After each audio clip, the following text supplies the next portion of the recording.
ई प्यार भी कैसन चीज है, कब हो जाला पता ही न चले।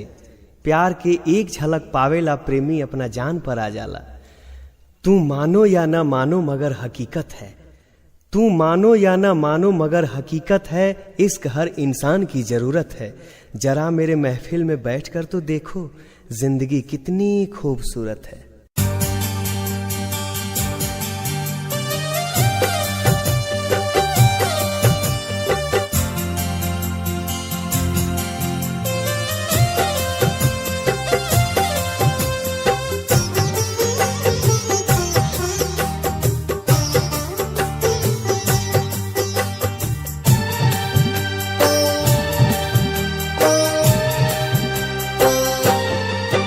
कैसे हो जाला प्यार अखिया के लड़ते लड़ते हो, कैसे हो जाला प्यार अखिया के लड़ते लड़ते हो।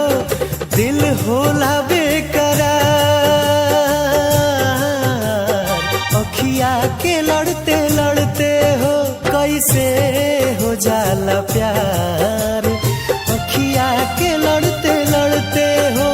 कैसे हो जाला प्यार अखिया के लड़ते लड़ते हो।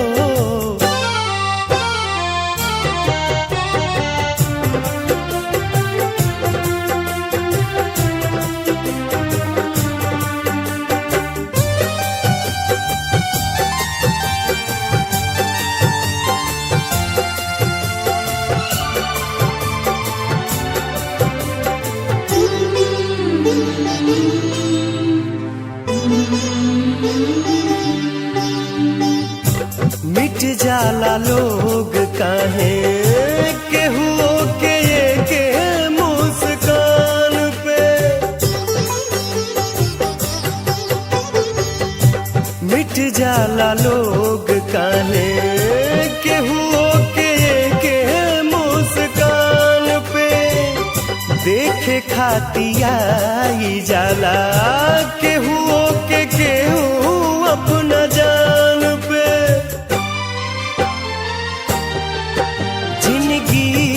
उजाला हार अखिया के लड़ते लड़ते हो, जिंदगी उजाला हार अखिया के लड़ते लड़ते हो।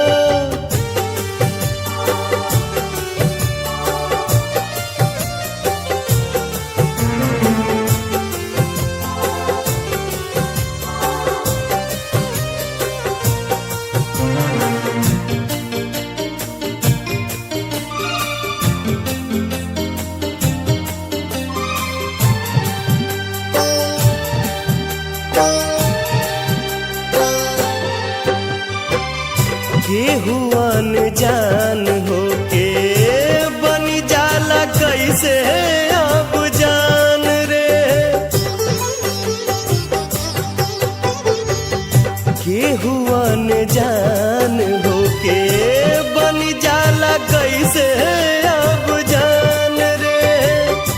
कबहू न देखल सुनाल होई जाला दिल के मेहमान रे।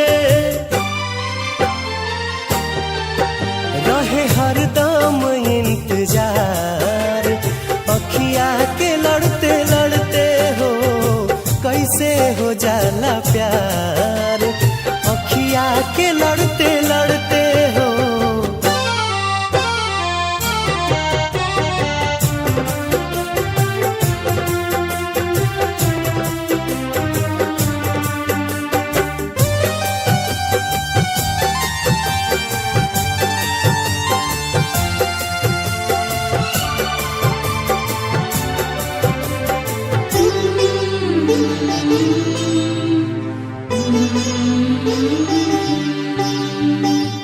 भागी जाला लोग काहे घरवा दुआर सब छोड़ के।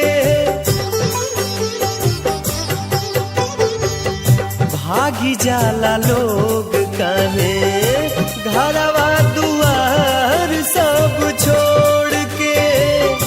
प्रेमवा में पागल होके दुनिया से नाता सब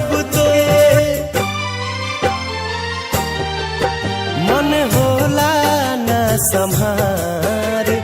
अखिया के लड़ते लड़ते हो कैसे हो जाला प्यार। अखिया के लड़ते लड़ते हो दिल होला बेकरार।